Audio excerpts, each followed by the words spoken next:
Então, declaro então aberta a nossa sessão extraordinária, a nossa primeira sessão extraordinária desde a criação do Conselho.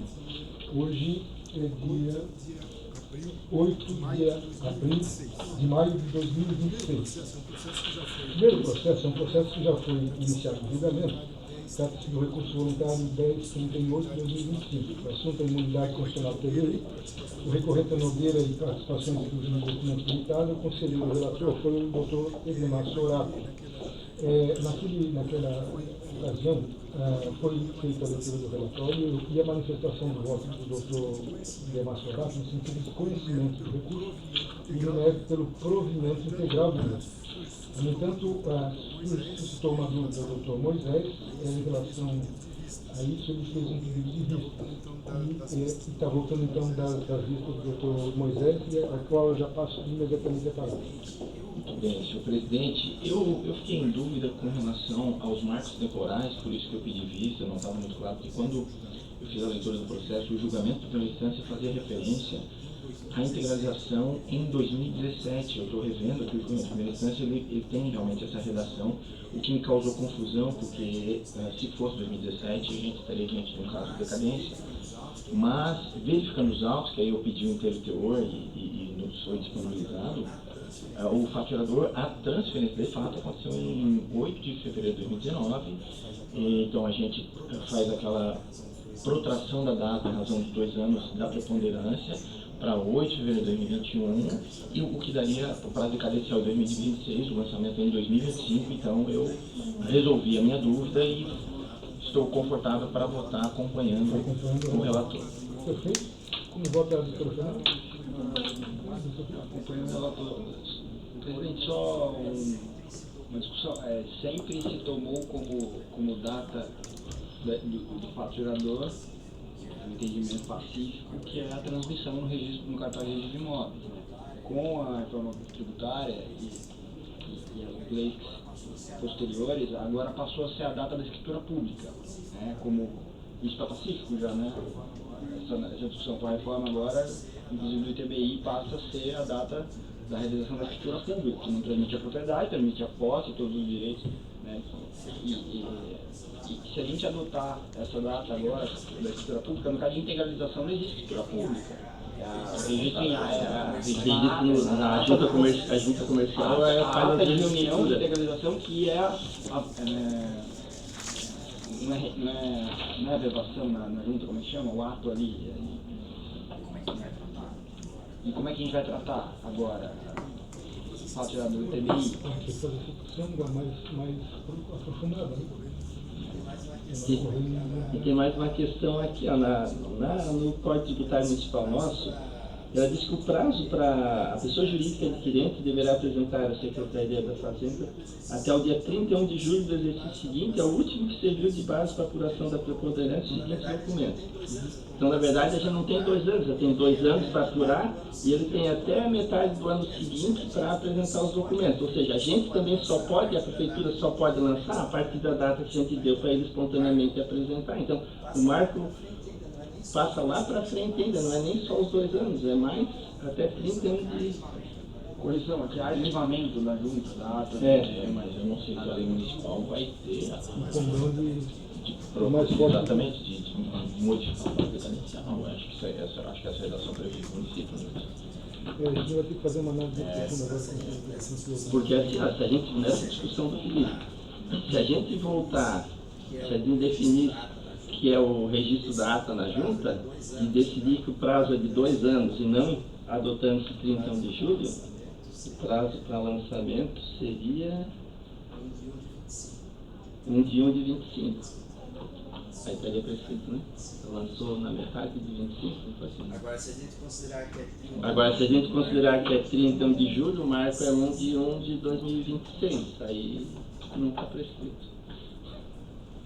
Seguramente essa matéria precisa agora ser reavaliada. A instrução, eu acho que é na lei como gestor que foi essa alteração. 14 ou não? Acho que foi 214. Bom, vamos ter que dar uma analisada. Eu vi rapidamente esses dias um comentário na internet sobre isso e Veio agora. Perfeito. Então, posso proclamar o resultado? Proclamo o resultado do julgamento por unanimidade de votos, decididos pelo conhecimento e no mérito pelo mesmo quórum, pelo desprovimento integral do recurso. Então, Felipe, fique à vontade para os seus compromissos. Peço que a doutora Antonella sente a mesa. Isso aqui mesmo, artigo 154 da E 14 minutos. Deixa eu só. No meu julgamento foi a Antonella que fez a réplica. Eu acho que ela vai estar entendida. Então, aí vamos ter que escolher um de vocês dois para não participar do julgamento, tá certo? Perdão pela ausência, Luiz. Imagina se a gente sabe que a agenda está metade disso. Obrigado, Felipe.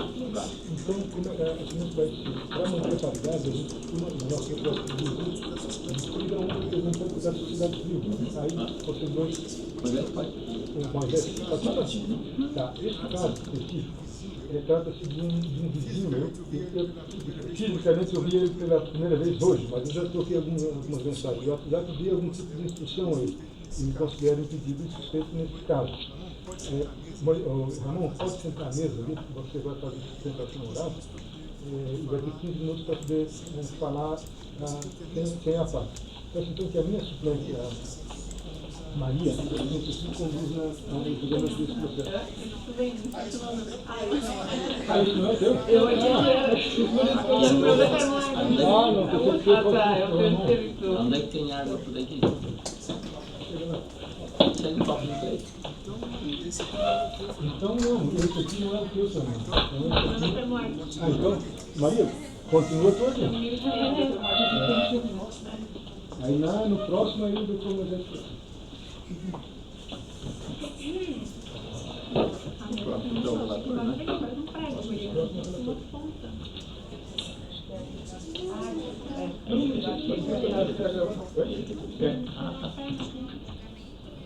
Chamar o julgamento, recurso voluntário número M-514/2005, o assunto é cancelamento de SS, Constituição Civil, o recorrente em Ramon Constituição Civil, relator do Moisés.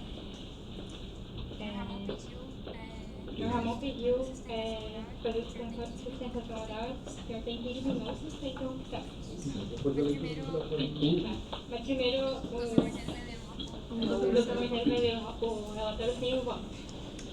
Muito bem. Vamos ao relatório. O processo já está pregoado. Ramon de Souza Henrique interpôs recurso voluntário contra a decisão singular, que manteve o lançamento de excesso incidente sobre serviço de construção civil, apurado no âmbito do processo de habite 2580 de 25, no valor de R$ 22.107,69, calculado com base no custo presumido da mão de obra, segundo os parâmetros adotados pelo fisco municipal.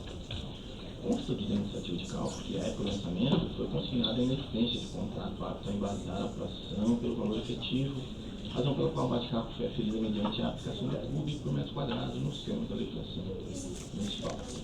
Em sua impugnação, o contribuinte sustentou em síntese que a obra foi executada em regime de administração direta, com contratação de mão de obra autônoma e redução de custos em razão de sua atuação profissional como engenheiro civil, afirmando que o valor efetivamente pago pela mão de obra teria sido inferior ao custo presumido utilizado pelo município. Para tanto, juntou o contrato particular datado de 10 de maio de 2003, firmado com o Romeu Spiller, no valor de R$ 295 mil, além de comprovantes bancários e explicações complementares sobre pagamentos realizados a terceiros. Requeriu assim a revisão do lançamento para que o IFS decidisse sobre o custo real, alegadamente comprovado, inclusive com acréscimo de valores relativos a concreto usinado, totalizando R$ 350.091,23. Remetidos à autoridade lançadora, foi apresentada réplica, na qual se consignou que, no processo de habite, não houve indicação de existência de contrato, tendo sido o lançamento regularmente realizado com base no artigo 247 do Código Tributário Municipal. Sustentou a autoridade fiscal que o instrumento particular apresentado apenas posteriormente não poderia ser aceito para fins de aplicação do tributo, por não atender às formalidades exigidas pela Portaria SF 1201/2002 para caracterização de contrato regularmente formalizado, notavelmente a exigência de reconhecimento de assunto. Defendeu, por conseguinte, a manutenção integral do lançamento.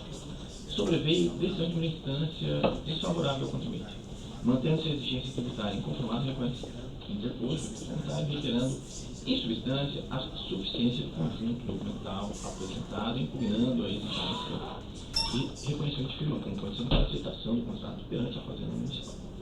Em nova manifestação, a autoridade fiscal reafirmou que o contrato, embora eventualmente válido entre as partes, não se reveste das formalidades específicas exigidas para produzir efeitos perante o físico, insistindo na rigidez da apuração por arbitramento com base no cúbico por metro quadrado, é o relatório. Pode fazer. Mas aqui, muito aqui Bom, deixa eu apresentar bem rapidamente. Sou Ramon, sou engenheiro civil, tenho 39 anos.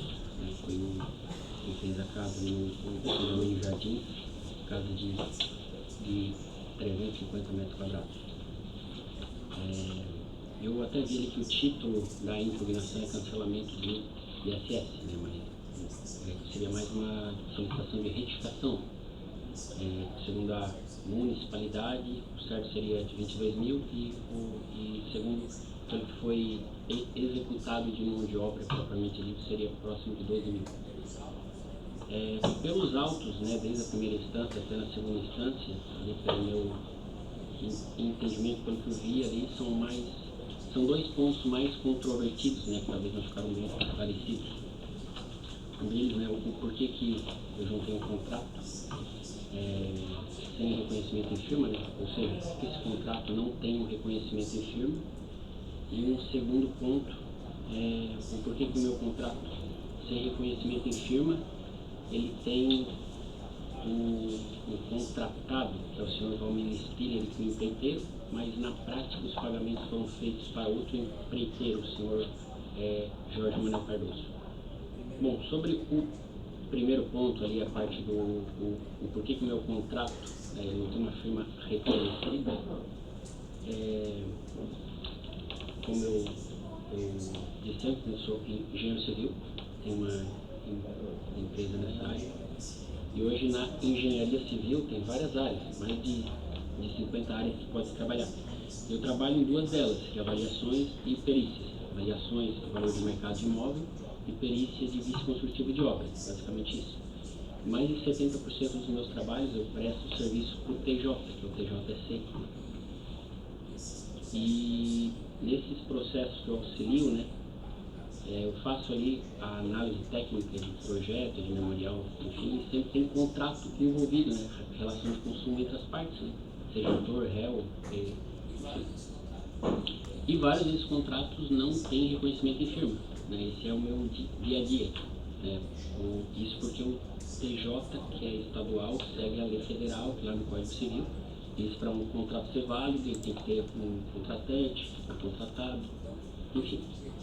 Então, pelo meu dia a dia, né, ser assim, enfim, até caso alguma das partes não concorde com o contrato, o autor ou réu impugnem, né, enfim, pedem ali uma perícia grafotécnica, só nesse sentido que o contrato não seria válido. Então, como esse é o meu dia a dia, entendi, né, que não precisaria de um contrato com reconhecimento em firma. Né? Então, foi único por isso, né, sem qualquer tipo de má-fé. E o segundo ponto, que é ali o ponto, por que o meu contrato sem reconhecimento em firma, ele foi firmado com o contratado, o senhor Valmir Spiller. Os pagamentos foram feitos para o outro empreiteiro, o senhor Jorge Manuel Cardoso. Em maio de 2023, mais ou menos ali, há uns 3 anos atrás, eu conversei com o senhor Valmir Spiller e a gente acertou de fazer uma obra 9 meses depois. E aí tinha um prazo, né? Enfim, tem que ter corção. E aí nós fizemos esse contrato.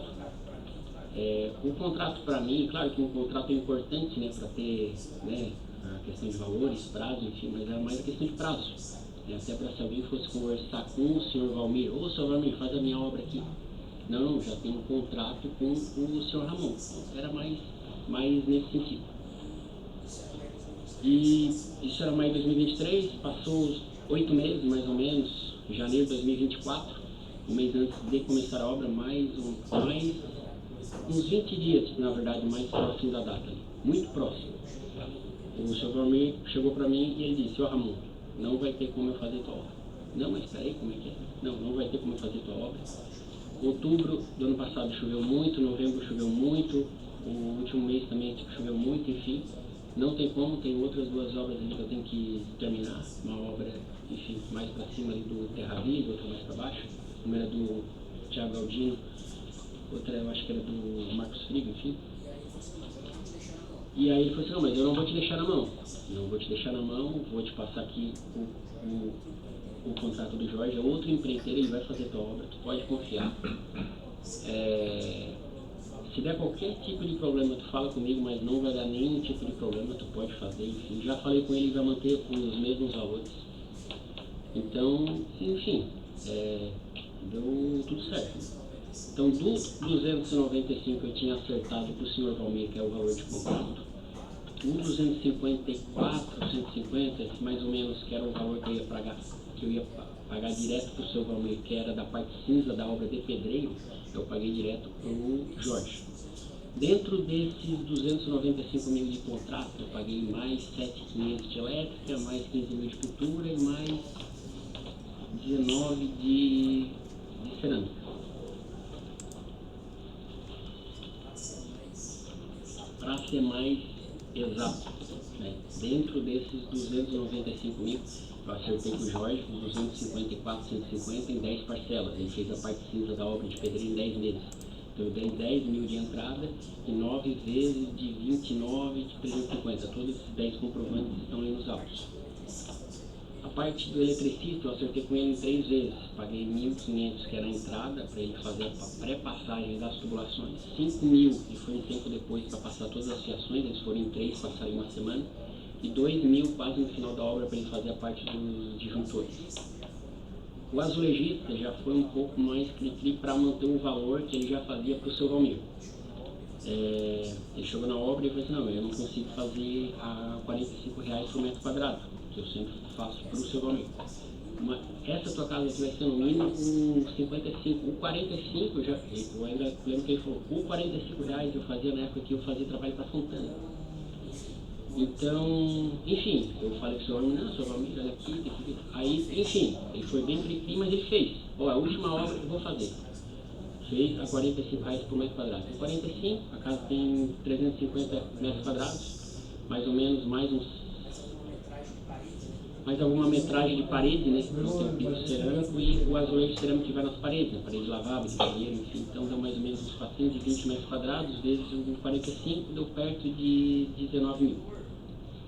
O pintor, que eu acerto ali com o seu Valmir, que tinha um que sempre fazia por 15 mil, ele falou, não, por 15 mil não tem como fazer. Então eu falei com ele, o Robson, ele falou, não, Ramon, eu nem vou ver tua casa, se a tua casa é essa metragem por 15 mil, não tem como fazer. Uma obra dessa aí é 30 a 35 mil reais, eu não vou fazer. Enfim, aí eu fui atrás de um pintor por conta, consegui algumas referências, enfim, e consegui. Um pintor fez por 15 mil reais. Ele pintou minha casa em 3 meses sozinho. Não paguei 5 mil por mês, pagava toda sexta-feira, todos os comprovantes estão nos autos também. Se for ver, né, ele ganhou ali uma média de 5 mil por mês, enfim, tá bem. Então todos esses comprovantes, esses 10 pagamentos para o Jorge Manuel Cardoso estão nos autos, os pagamentos toda sexta-feira, né, para as azulejistas estão nos autos, os pagamentos parte elétrica em 3 vezes estão nos autos, enfim. Seria isso. Como eu falei antes, não é que eu não quero pagar, eu quero pagar, mas o valor que realmente foi propriamente dito executado na minha obra. É basicamente isso. Tenho ali um contrato, né, o meu entendimento ele é válido, né, mas também tem todos os outros documentos comprobatórios, né, que foram juntados nos autos. E tem uma aderência com esse contrato, né, todos os documentos comprobatórios, né, de pagamento de mão de obra estão aí nos autos, de pagamento de materiais estão todos nos autos, tem uma planilha orçamentária também de todo o custo da minha obra, né, desde lá do começo da obra até no final. Deu mais ou menos 1.080.000 próximo. Então assim, Ramon, se for fazer hoje a mesma obra com 1.080.000 faz? Não, os valores eles são base maio de 2023, né, a fevereiro de 2024. A gente já tem maio de 2026, 3 anos. Então mais ou menos o INCC, se a gente for aplicar, vai dar mais ou menos, entre material e mão de obra, perto de uns 10% por ano, que é o aumento realmente de mão de obra do aço. Você pode colocar 10% um ano, 10% o segundo, 10% terceiro, uma média de 30%. 30% em cima de 1.080.000, Dá mais ou menos 1.400.000, 1.450.000. 1.450.000, faço a mesma casa hoje? Faço. Por conta, eu indo atrás, enfim. É basicamente isso. Se eu poderia fazer uma pergunta?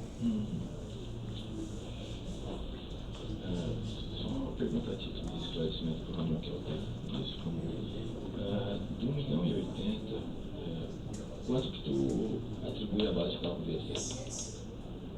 ISS é 350.000, só que do 350 tem que tirar 50.000 que é do concreto, né? Então eu escolhi 295 e uns quebradinhos. Basicamente, a gente está. O ponto é esse, não é 1 milhão que tu gastou, é sim a parte cinza da casa. A parte de mão de obra. Quando eu falo parte cinza, é a parte do pedreiro propriamente dito. Aí tem as outras mãos de obra também. Um terço do valor total de mão de obra, né? Exato. Que tem origem num contrato que é o grande problema, que é o contrato que não tem reconhecimento de firma e que não atende ao requisito legal do município. Muito bem. Vamos lá. Porque os outros pagamentos, enfim, eles não têm influência para fins de cálculo, né? Então, basicamente, o cerne da discussão é a parte do contrato. Exatamente. Muito bem. Posso só fazer uma... É que, se eu não me engano, na primeira instância, teve uma decisão de que o meu contrato não tem um reconhecimento em firma e também não havia sido juntados outros documentos, enfim. Eu discordo, né, com muito respeito, enfim, até porque no meu entendimento já tinha sido juntado na primeira instância, a parte dos documentos da mão de obra. Posteriormente, na segunda instância, foram juntados mais outros documentos. Muito bem. Vamos lá. Eu havia feito um despacho, basicamente, eu querendo exaurir aqui a fase instrutória para poder trazer à mesa, eu tenho um despacho dizendo que os elementos com consensos altos ainda não permitem com segurança suficiente a reconstrução do custo global da obra e do valor efetivamente despendido com a execução dos serviços, e que isso decorria especialmente da alegada participação do terceiro, do fato que esse par de pagamentos foi realizado por uma pessoa diversa daquela que tinha sido contratada, e de outros elementos que permitam aferir a contemporaneidade. E nada nesse sentido foi trazido pelo contribuinte ao meu sentido, né? Então, basicamente, Ramon, já te explicando, eu vou fazer o voto aqui, mas resumindo o meu voto, não se trata de o seu contrato ser considerado inválido. Ele é válido, ele tem partes, objeto lícito e determinado. Ele é válido, mas ele é válido ainda. Ninguém vai invalidar esse contrato, o município não está invalidando esse fato. Para o direito civil e para todos os fins de direito, entre particulares, ele é válido. Perfeito e acabar. Mas para que o município possa aferir a base de cálculo, você tem um requisito legal, que é fazer um contrato de firma reconhecida. Se não tem um contrato de firma reconhecida, eu tentei buscar através de outros elementos que tu pudesse trazer para nós, para provar que você conversou lá em 2023 com o seu Zé, seu Valmir, lá em 2023, seu Zé é o meu pedreiro, que meu também. Vou passar por isso daqui a pouco. Um e-mail, conversa de WhatsApp, algo que a gente pudesse aferir a contemporaneidade do contrato. E não existe, não tem. Então, um contrato sem firma reconhecida, quer dizer, esse contrato é válido. Versus a lei que diz que se não tiver o contrato de firma reconhecida, aplica a base de cálculo 2000. Então, não há uma invalidade do teu contrato. O teu contrato permanece válido. Então, por isso, nesse momento, por eu não conseguir ter segurança, eu não consigo votar a favor do contribuinte. Então, meu voto vai ser nessa linha. Embora eu me sinta bastante confortável com isso, porque a gente fica preso a uma questão burocrática, né, do reconhecimento de firma, quando se tem a tendência cada vez mais a tirar esse tipo de exigência do contribuinte, Mas eu também não posso passar por cima da legislação municipal e ignorar esse fato. Então, meu voto vai ser nesse sentido. Estou com o voto pronto aqui, posso ler, não tem problema nenhum. Se quiserem debater, gente, fique à vontade. Senhor presidente, eu tenho que fazer necessariamente a leitura do meu voto, né? Enfim, vou fazer a leitura do voto. Vamos lá. O recurso voluntário deve ser conhecido, a comunicação da decisão de meio instância foi enviada eletronicamente ao contribuinte em 25 de julho. 25, data em que se iniciou a contagem do prazo de 15 dias para a efetivação presumida da intimação eletrônica nos termos da legislação aplicável, considerando o recurso voluntário no recurso 27 de julho. Constato que sua apresentação foi dentro do prazo legal, sendo portanto tempestiva, sem passo análise numérica. A controvérsia devolvida a este Conselho é objetiva. Saber se os contratos particulares e os comprovantes de pagamento apresentados pelo documento são suficientes para afastar a base de cálculo presumida apurada mediante a utilização do CUB e impor à Fazenda Municipal a adoção do valor alegadamente efetivo da mão de obra objeto do ABIT 2582-2025. A resposta, a meu sentido, é negativa.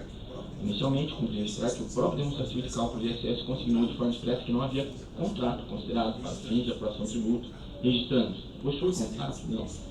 Procedendo, por isso, ao cálculo da base tributável pelo critério legal oficial. A base de cálculo de ISS foi então apurada em R$ 581.016,53, com um abatimento de R$ 28.324,36 e base tributável final de R$ 552.692,17, sobre a qual incidiu a alíquota de 4%, restando no valor lançado de R$ 22.107,69. Então, o procedimento encontra amparo direto na Lei Complementar Municipal, artigo 247, que é o Código Tributário Municipal, segundo o qual, nos casos em que seja difícil o levantamento da base real, ou quando não houver contrato formal de prestação de serviço, será utilizada como base de cálculo para as edificações o valor definido pelo CUB, divulgado mensalmente pelo Centro de Contas. A réplica fiscal reproduz exatamente esse fundamento legal e conjuga com a portaria SF-1201, especialmente seus artigos 2º, inciso 10, 4º e 5º, os quais disciplinam a apuração suplementar de excesso no ato do ABIT e exigem que o contrato de construção civil esteja devidamente formalizado, para que possa ser considerado pela Fazenda Municipal. E é aqui precisamente que reside o ponto central do litígio. O recorrente trouxe a usar os instrumentos particulares de prestação de serviço de mão de obra para a construção residencial, datado 10 de maio de 2023, firmado entre ele e Valmir Stigler, prevendo remuneração global de R$ 295 mil. O contrato, todavia, tal como apresentado, não contém reconhecimento de firme, tampouco ostenta a assinatura digital certificada das partes em moldes aptos a conferir-lhe a formalidade exigida pela regulamentação municipal para oponibilidade perante a Fazenda. O documento, portanto, pode ser admitido como negócio jurídico privado válido entre as partes, mas daí não decorre automaticamente sua aptidão para desconstituir a presunção legal que amparou o arbitramento tributário. Uma coisa é a validade civil entre os contratantes, outra, diversa, é sua eficácia probatória qualificada para fins de exclusão do critério fiscal subsidiário, especialmente previsto em lei e regulamento. Em outras palavras, embora válido civilmente, o contrato não pode ser oposto ao fisco. Não procede, portanto, a tese de que a administração estaria negando a validade do contrato. O que se afirma, e com acerto, é que o instrumento não preenche os requisitos formais especificamente exigidos para ser oposto à Fazenda Municipal para fins de apuração de excesso na construção civil. A autoridade fiscal foi clara ao consignar que em nenhum momento se sustentou a invalidade civil do ajuste, mas sim sua insuficiência formal para a finalidade tributária pretendida pelo contribuinte. Ademais, os autos também demonstram que o contrato não foi informado no processo de habeas quando do levantamento fiscal inicial. Ao contrário, no demonstrativo originário constatou a inexistência do contrato. A própria fiscalização registrou que no processo eletrônico de habeas não houve indicação de instrumento contratual, embora houvesse campo próprio para a apresentação de contrato no nosso caso. E também foi consignado que mesmo posteriormente nada impedia que o contribuinte instruísse o procedimento com um documento apto, que não ocorreu em termos juridicamente suficientes. Esse dado não é meramente formal, ele reforça que a presunção fundada no CUB não foi acionada arbitrariamente, mas sim em razão da ausência de documentação idônea e formalmente adequada para a aplicação do valor real do serviço.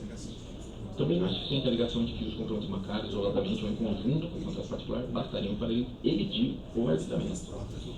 É isso porque os próprios documentos apresentados pelo recorrente revelam fragilidades probatórias relevantes.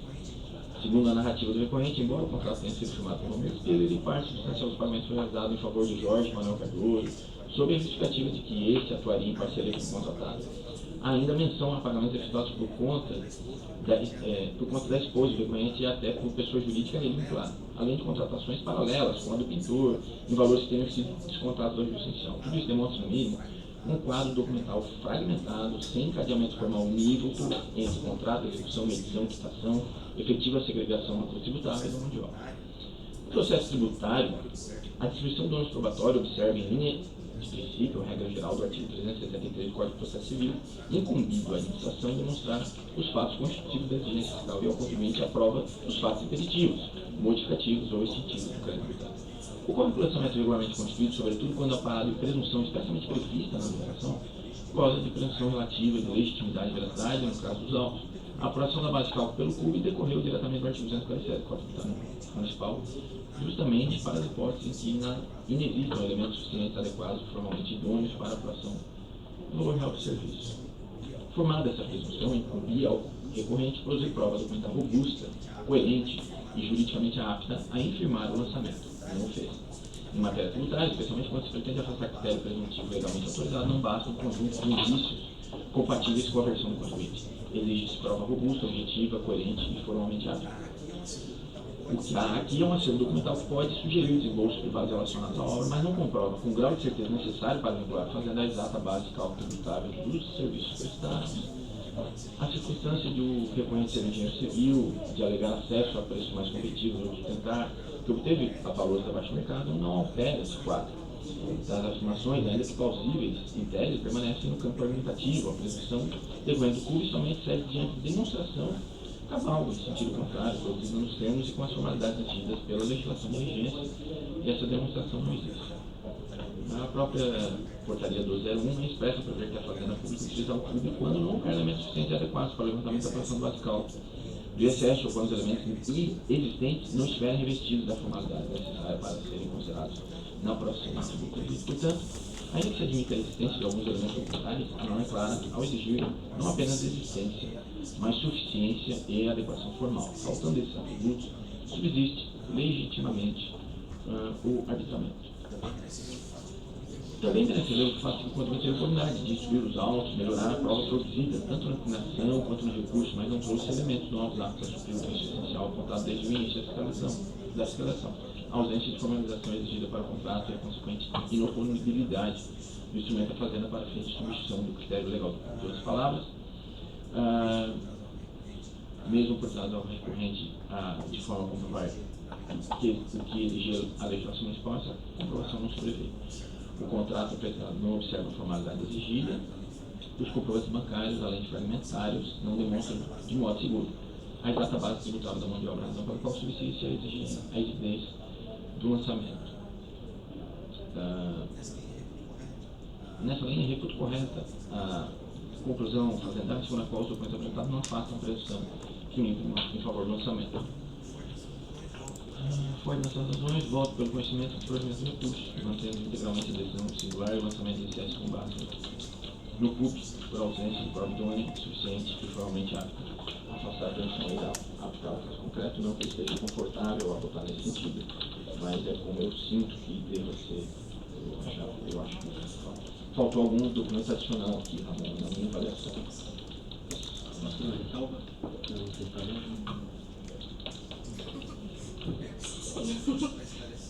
Só se fosse para esclarecer situação de fato. Se for alguma situação de fato, aí tudo bem. É uma situação de fato. Isso, eu vi ali que nesse despacho diz que não foi juntado um contrato na primeira solicitação. Então, assim, na decisão da primeira instância, meio que ficou como se eu tivesse dado a entrada. Mas não, como é uma casa de padrão 5, geralmente, né, quem faz esse tipo de trabalho são os arquitetos.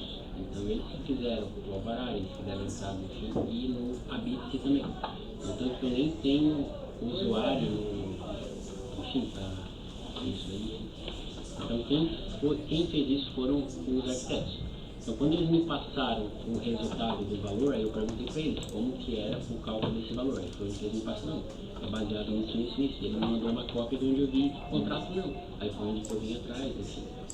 Sim, sempre esse argumento que ficou claro no recurso foi levado em consideração. Muito bem, gente. Mas um ponto também, pode ser um fato também, se me permite.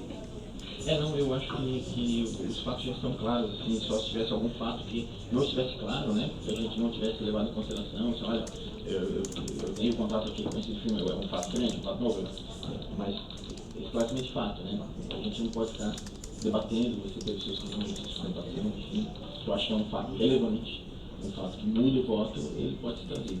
Eu acho que sim, porque eu vi ali que esse despacho fala muito também sobre que não foram juntados novos documentos, enfim, mas foi feita uma lista, né, na segunda instância. Ó, tem que trazer isso. No meu entendimento, eu juntei, portanto tem umas 200 páginas de documentos comprobatórios. Então, se existe algum outro documento que eu não trouxe, que eu posso, né? Gente, pode sair, eu oportunizei, eu me senti inseguro para votar, pedi que trouxesse mais documentos.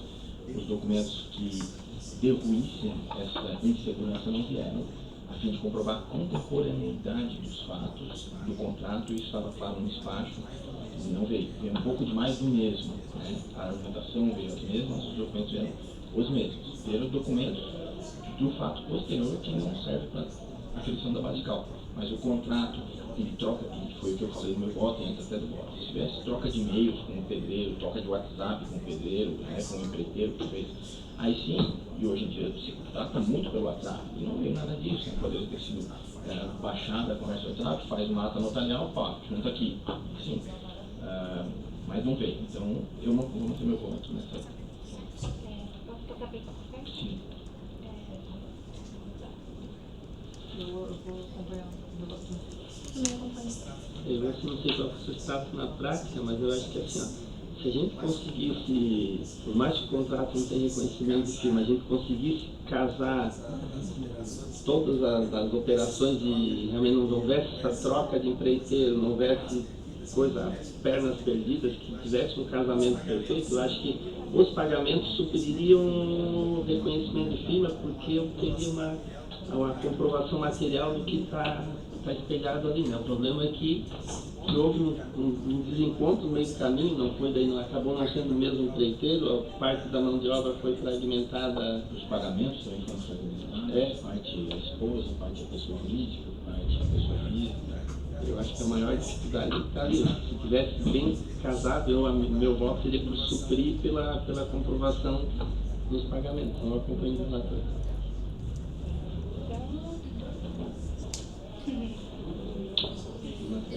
Vou passar por isso daqui a pouco, eu também não reconheci o voto. Eu também não reconheci, vou passar por isso daqui a pouco. Assina aqui, tá, pelo menos. Só por conta da passar, não dá Vai pra tomar na quarta. Então, por unanimidade de voto, decidiu pelo conhecimento do recurso, pelo E mesmo fórum. Se um contratamento ele faz recálculo e mas tu fez o seu nome lá no começo, ó. Obrigado, Maria. Sim, com 40 centímetros, o contrato também tem para estar pagando mensal, Mas tem esse valor de contrato lá, você não é desse contrato aqui, desse 255. Ele não abre por... não abre mão de obra lá. Mão de obra, não abre por frente. pode ser que tenha. Pode ser que tenha. Eu tenho meu... Esse acho que faz um pedido de consideração para você. Não adianta. Não tem, né? No CNO não tem. Né? Não, eu até vi que já estava pronto o despacho aqui. Eu não sei se vocês viram as documentações que eu juntei, porque todos os documentos comprobatórios de mão de obra estão ali, todos de material estão ali. O processo fica inteiro disponível para todos.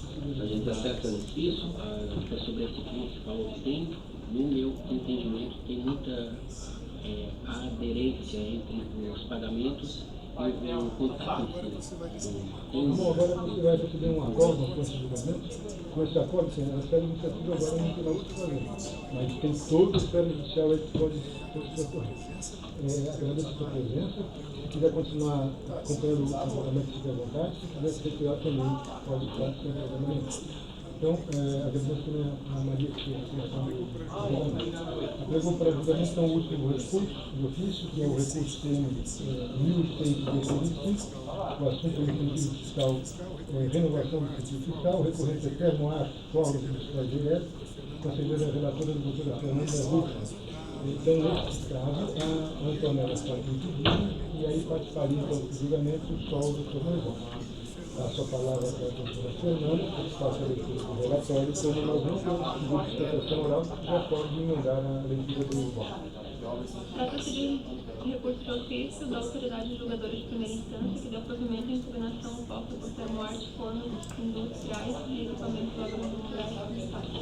No caso, a empresa Termoarte interpôs recurso voluntário contra a decisão proferida no processo administrativo IC 1151/2025, que indeferiu o pedido de renovação dos benefícios fiscais anuais do exercício 2024, referentes à CLSE, IPTU e redução da alíquota do ISS para 2%, sobre o argumento de que a empresa não cumpriu o plano de negócios previsto na Lei Complementar 423 de 2021 e autorizar as mediante lei específica, Lei Complementar 522 de 5 de abril. Em suas razões recursais, a empresa invocou o princípio da retroatividade da norma mais benéfica prevista no artigo 106 do CPN, pugnando pela aplicação da Lei Complementar 564 de 2023, legislação superveniente que estabelece critérios de enquadramento mais favorável em substituição à Lei Complementar 423 de 2021. Ao final, formulou pedidos para que o recurso seja conhecido e provido com reconhecimento da inconstitucionalidade incidental do artigo 10 da Lei Complementar 564 de 2023, o reenquadramento da empresa nos parâmetros da nova legislação e, consequentemente, o deferimento das isenções e reduções tributárias pleiteadas para o exercício de 2024. A decisão de primeira instância, embora por fundamentos diversos, deu provimento à impugnação para manter as isenções concedidas. A julgadora destacou que a Lei Complementar 423 de 2021, ao tratar do plano de negócios, utiliza conceitos como estimativa e projeção, o que indica que as metas ali estabelecidas não possuem caráter peremptório ou absoluto. Apoiando-se em precedentes do próprio CNC, Acórdão 646/715, a decisão consignou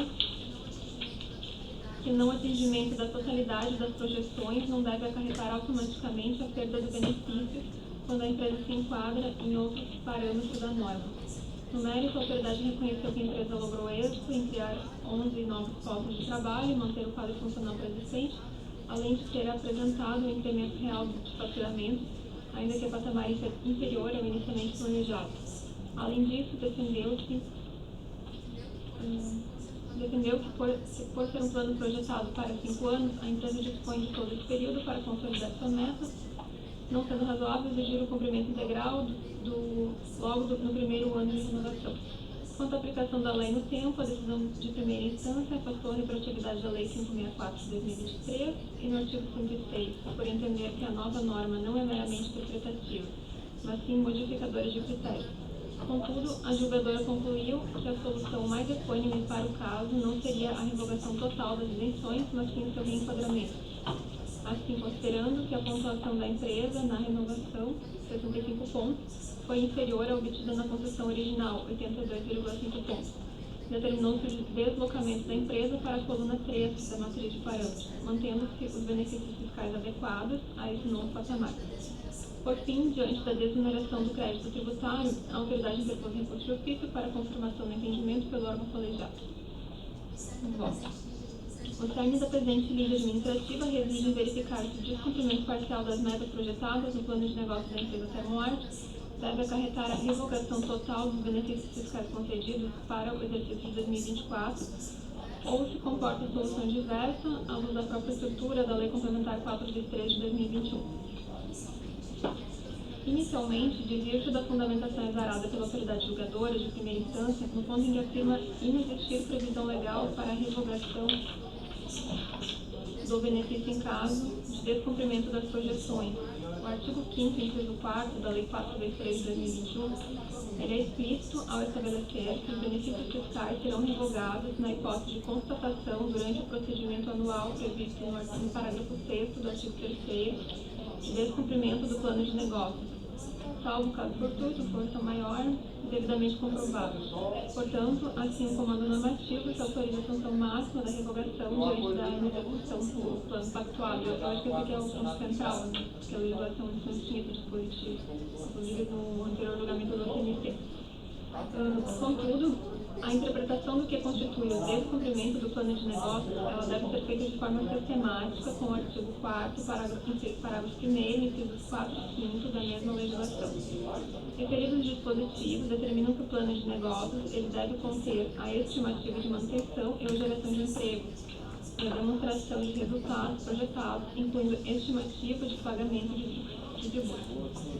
Ao utilizar os termos de estimativa e projeção, o legislador municipal reconheceu a natureza prospectiva e incerta da atividade econômica.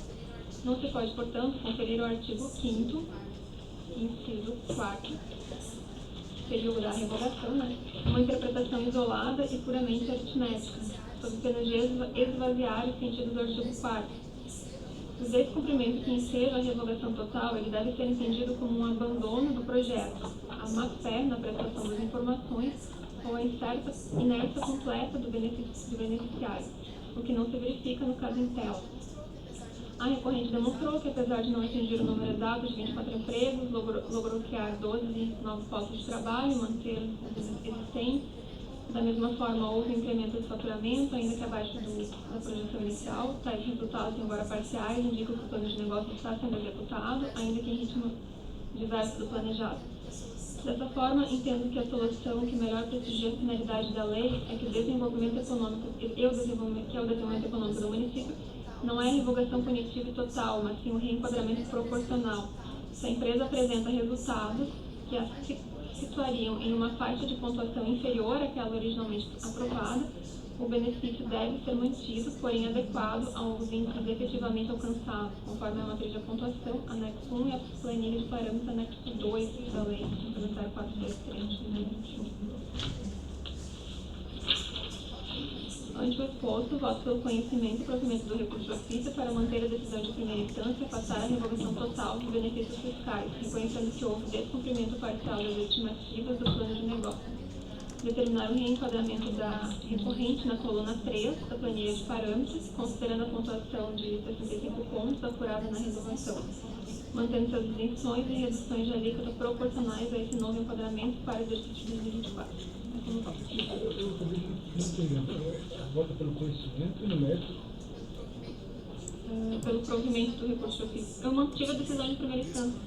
Seria provimento. Seria desse provimento. Desse provimento do recurso de ofício para manter a decisão de primeira instância. É isso. Também só recorreu por obrigação legal. Exatamente.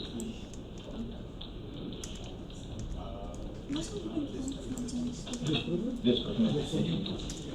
Ela deferiu o pedido, recorreu por obrigação legal, mas o recurso é desprovido, para manter a adesão dela.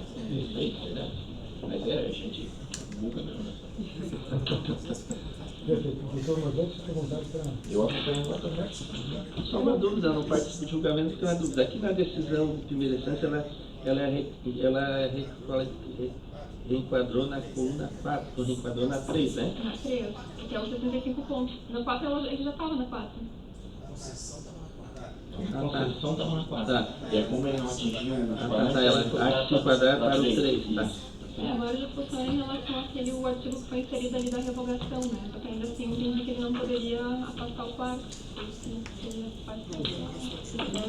Proclamo o resultado do julgamento, por unanimidade de votos, pelo conhecimento e no mérito pelo mesmo fórum, pela desprovimento do recurso de ofício. 50 é a mesma faixa.